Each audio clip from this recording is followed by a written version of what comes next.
بیٹا آج اتنی دیر سے گھر لوٹے ہو، کھانا لاؤں؟ اماں آپ بھی سو جایا کریں، میں خود آ کے کھا لیا کروں گا۔ اتنی فکر نہ کیا کریں۔ نہ بیٹا، مجھے نیند نہیں آتی جب تک تم گھر آ کر کھانا نہیں کھا لیتے۔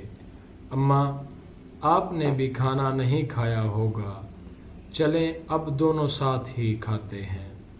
ٹھہرو، میں گرم کر کے لاتی ہوں، مجھے پتہ ہے تمہیں ٹھنڈا نہیں پسند۔ وقت کیسے بیت جاتا ہے۔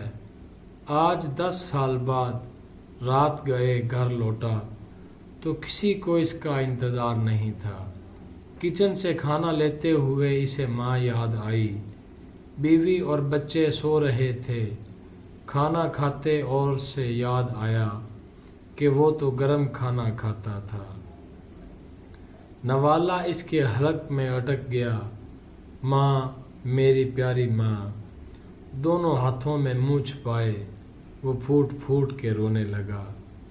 حضرت علی رضی اللہ تعالی عنہ نے فرمایا، اپنے گھروں میں کبوتر رکھو، کیونکہ حضرت نوح علیہ السلام نے کبوتر پسند کیا تھا اور اسے دعا بھی دی تھی۔